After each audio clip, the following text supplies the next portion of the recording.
교회라고 하는 것은 성경을 보면 에클레시아라고 나오는데 그리스어죠. 단 한 번도 건물을 신약 성경에 표현해서 교회라고 말씀하신 적이 없습니다. 교회라고 하는 것은 뭡니까? 건물이 아니에요. 돌이나 벽돌이나 흙으로 만들어진 철제 빔으로 이렇게 견고하게 만들어진 그 건물을 교회라고 한 적이 단 한 번도 없습니다. 교회는 무엇입니까? 모이는 사람들입니다. 성령 받은 사람들. 오늘 그걸 우리가 안다면 교회라는 게 좀 개념 정리가 좀 달라지게 됩니다. 특히 오늘 주님이 말씀하시는 교회는 뭡니까? 더 유니버설 처치입니다. 더 캐톨릭 처치입니다. 우주적인 교회, 전 지구적인 교회, 보편 교회. 로만 캐톨릭에서 캐톨릭이라는 말을 쓰는데 그게 바로 유니버설을 이런 뜻입니다. 똑같은 말입니다. 여기는 교단 교파를 초월합니다. 교회에 오늘 열심히 다니는 사람이나 교회를 떠나서 이렇게 그리스도 안에 있는 사람, 가난한 신자라고 하죠. 다 포함하는 겁니다. 모든 인종을 포함하는 거예요. 모든 교단 교파 다 포함하는 겁니다. 주님은 이 땅에 교회를 세우길 원하셨습니다. 교회를 세우기 위해서 주님께서 피 흘려 죽으셨습니다. 부활하신 겁니다. 그리고 교회를 세우기 위해서 12제자를 부르사 그들을 훈련하셨습니다. 얼마나 주님께서 교회를 세우기 위해서 에너지를 많이 쏟으신지 모릅니다. 12제자 훈련하는데 3년 6개월 동안 예수께서는 모든 걸 다 쏟으신 겁니다. 주님은 우리를 통해 뭘 세우기를 원합니까? 교회를 세우기를 원합니다. 가정에도 교회를, 학교에도 교회를, 집에도 교회를, 직장에도 교회를, 사업장에도 교회를. 주님은 모든 현장에 교회를 세워나가기를 원합니다. 교회는요 건물이 아니에요. 모이는 사람, 집회입니다. 누구를 중심으로 교회가 모입니까? 예수 그리스도의 인격을 중심으로, 예수님의 이름을 중심으로 모였다면 거기에 누가 함께 하느냐? 예수께서 함께 하는데 뭘로 함께 합니까? 성령으로 함께 하는 겁니다. 여러분, 그래서 교회의 주인은 누굽니까? 바로 예수 그리스도입니다. 성령님께서 오늘 임하신 그 날이 뭡니까? 바로 맥추절이에요. 오순절입니다. 미래 초실절이라고 불리는 맥추절, 77절. 이 오순절에 성령께서 임하신 겁니다. 교회가 탄생하는 겁니다. 저와 여러분 속에 성령님이 오신 겁니다. 우리를 인도하는 분이 계신 겁니다. 교회를 인도하는 분이 계신 거예요. 우리 안에 계신 주님은 완전합니다. 주님은 우리를 교회로 만드시기 위해서 우리를 대신하여 우리를 위하여 십자가에 피 흘려 죽으신 겁니다. 부활하신 거예요. 성천하신 거예요. 성령으로 임하신 겁니다. 주님께서 하나님이 메시아를 시간 속에 계시하셨는데 그게 바로 절기입니다. 오순절, 맥추절. 메시아께서 이 땅에 오셔서 성령으로 임하실 그 시간 속의 메시아, 시간 속에 예수 그리스도를 계시하신 거죠.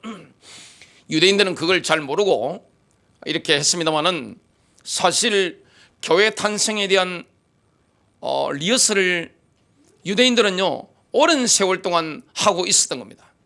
오순절날, 맥추절날 성령께서 강림하심으로 교회가 탄생한 거예요.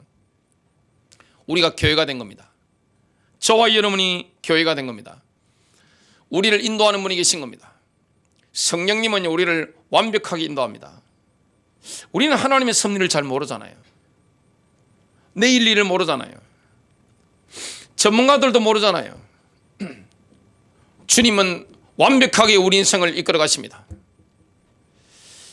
그것을 다윗이 고백했습니다. 여호와는 나의 목자시니 내가 부족함이 없으리로다. 그가 나를 푸른 초장에 누이시며 실만한 물가로 인도하시는도다. 내 영혼을 소생시키시고 자기 이름을 위하여 의의 길로 인도하시는도다.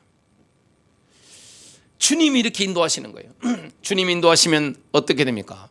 내 잔이 넘치나이다. 사망의 엄침한 골짜기로 다닐지라도 우리가 해를 두려워하지 않습니다. 사망의 엄침한 골짜기로 다닐 때가 있습니다. 하나님의 섭리가 어두운 가운데로 우리를 인도할 때가 있습니다. 해를 끼치려고 하는 마귀들, 맹수 같은 어둠의 세력들, 독사들, 정갈들이 우리를 물려고 합니다. 그런데 주님이 우리를 지키시는 겁니다. 완벽하게 이끌어 가시는 겁니다. 어느 정도로 이끌어갑니까? 우리가 경험한 예수는 어떤 분입니까? 주님은 에베네셀로 우리와 함께 하셨습니다. 도움의 돌이죠. 사무엘이 외쳤습니다. 하나님이 여기까지도 오셨다. 우리에게 승리를 이루게 하신 겁니다. 그리고 여호와 이레의 하나님입니다. 하나님이 여호와의 산에서 준비되게 하시는 겁니다. 완벽하게 인도하시는 거예요. 우리는 주님을 신뢰합니다.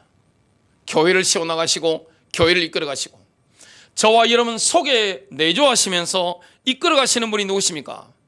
예수 그리스도입니다. 성령님을 보내주시고 그날로부터 완벽하게 이끌어가시는 거예요. 성령님의 인도에 가시는 거예요.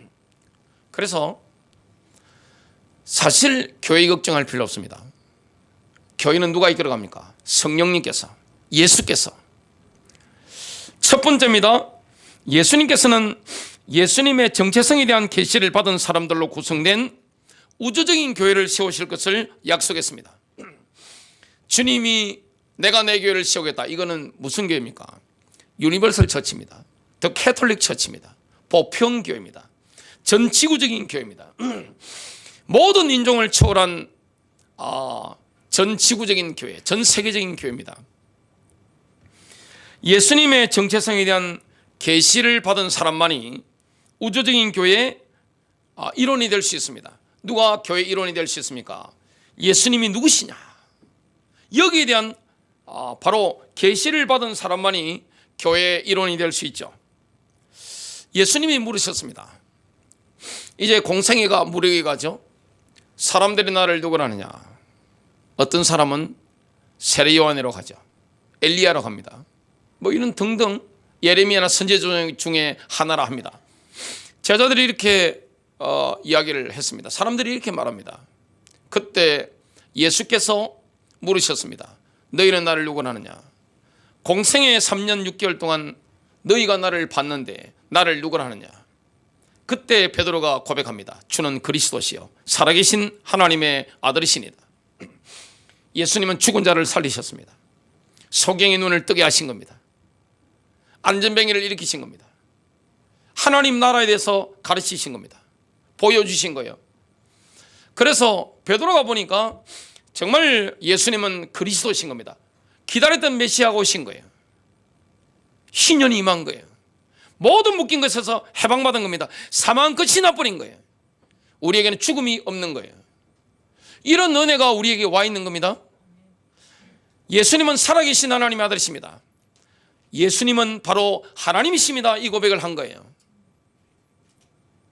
예수님께서는 베드로에게 이런 말씀을 했습니다. 바요나 시므나 내가 복이도다. 이를 내게 알게 하니는 혈육이 아니요 하늘에 계신 내 아버지시니라.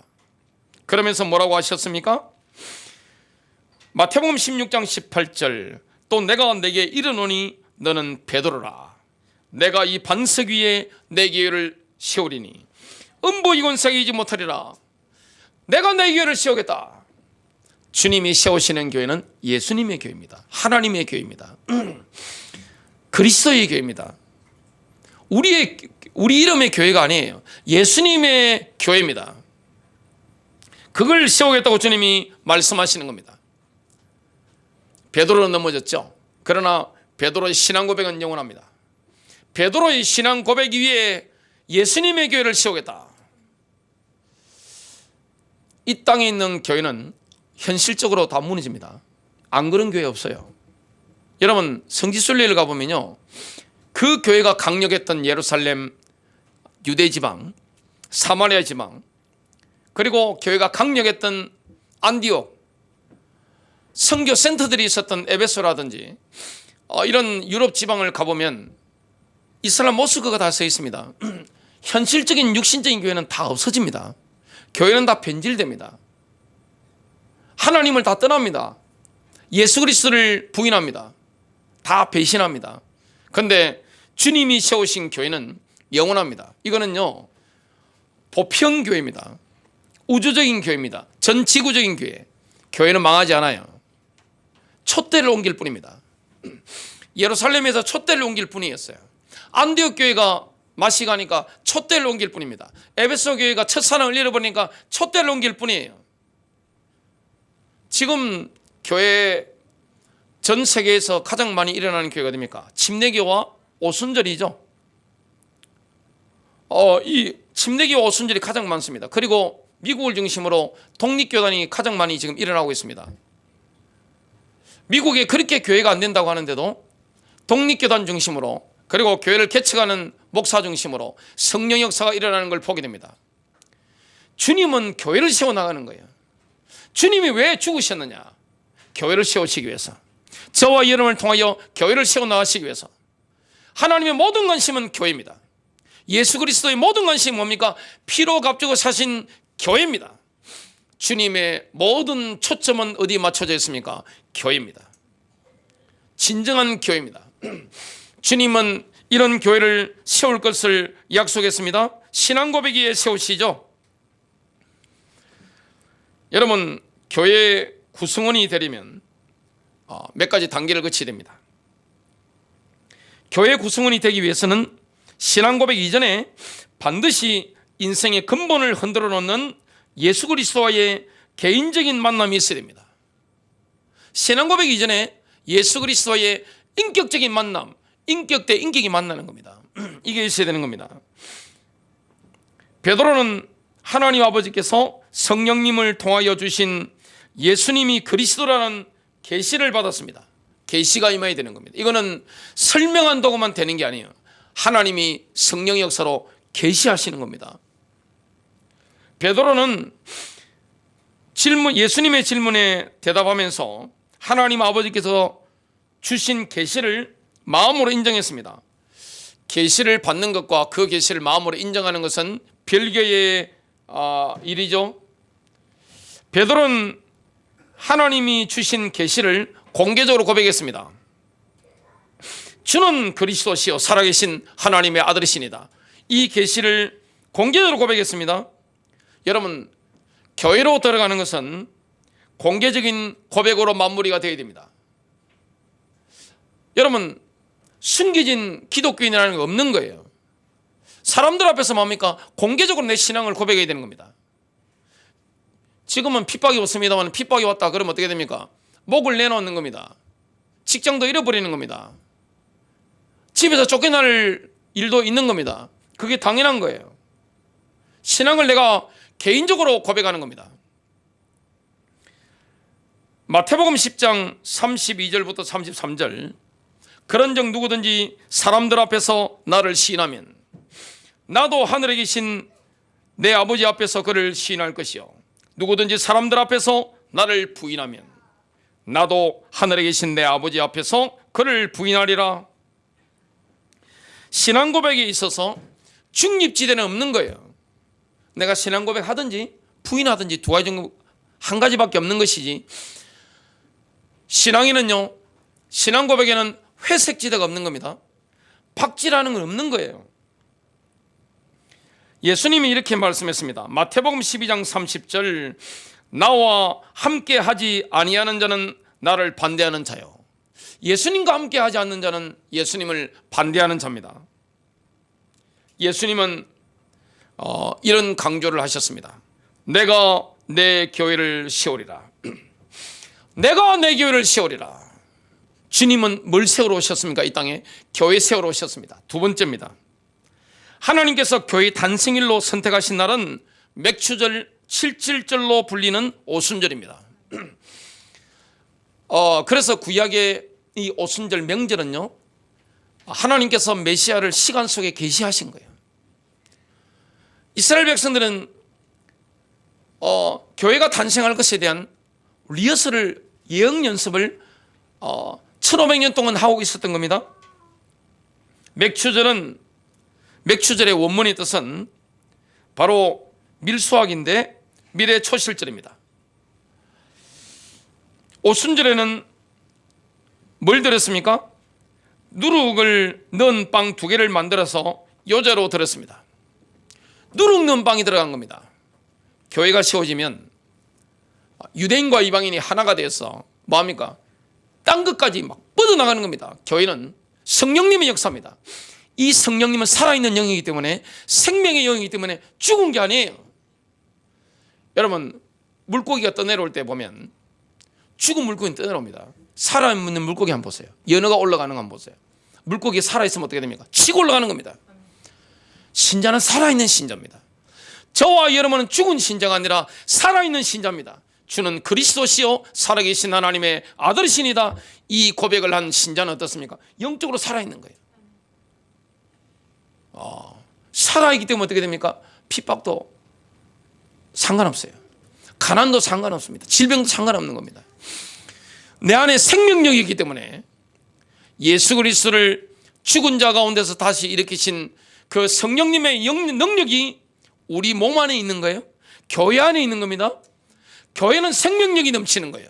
우리 안에는 생명이 있는 겁니다. 예수 생명이 있으면 어떻게 되느냐? 이 생명력이 넘쳐나는 겁니다. 그래서 우리가 늘 기도해야 되는 거죠. 부활하신 예수님께서 부활과 성천 사이에 40일 기간이 있었죠. 그동안 가장 가까운 제자들에게 하나님 나라에 관한 일을 말씀했습니다. 예수님께서는 자신이 제자들 곁을 떠난 후에 어떻게 제자들과 함께 있을 것인가를 말씀했습니다. 지금 예수님은 우리와 어떻게 함께 하십니까? 성령으로 함께 하시는 거죠. 우리 안에 내주하시고 교회 안에 내주하시는 거예요. 말씀하시잖아요. 치유하시잖아요. 은사 주시잖아요. 능력으로 역사하시잖아요. 우리는 죽은 예수를 믿는 게 아닙니다. 살아계신 예수를 믿습니다. 지금도 살아계신 예수, 공생에 대해 역사하셨던 그 예수님을 우리도 믿는 거예요.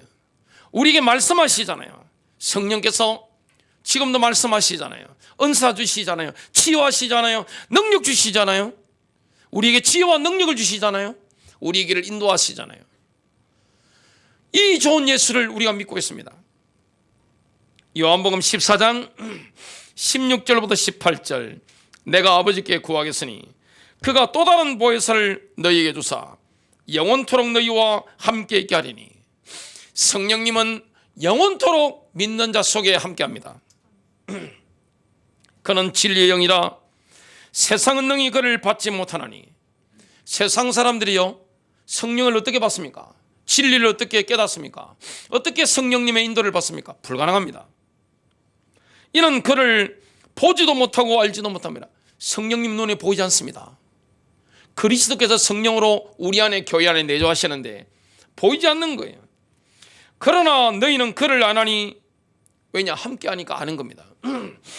그는 너희와 함께 거하시며. 지금 함께 거하시잖아요. 예수께서 성령으로 함께 거하시잖아요. 멀리 계신 분이 아니에요. 우리와 함께 동행하시면서 말씀하시잖아요. 이끌어 가시잖아요. 우리에게 음성을 주시잖아요. 또 너희 속에 계시겠습니다. 내가 너희를 고아와 같이 버려두지 아니하고 너희에게로 오리라. 다시 오시는 그날이 뭡니까? 오순절입니다. 예수님께서는 제자들이 오순절을 흥분 가운데 기다리기를 원하셨습니다.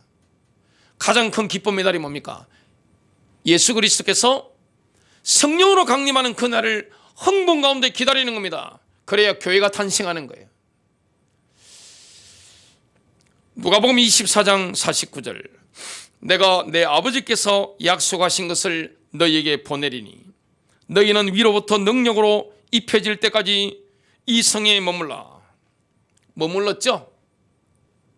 예수 부활을 목격한 500명의 제자 가운데 120명이 마가의 다락방에 모여서 10일 동안 함께 머물며 기도한 겁니다. 이거 아무나 하는 게 아니에요. 120문도가 집중적으로 기도하고 간구했습니다.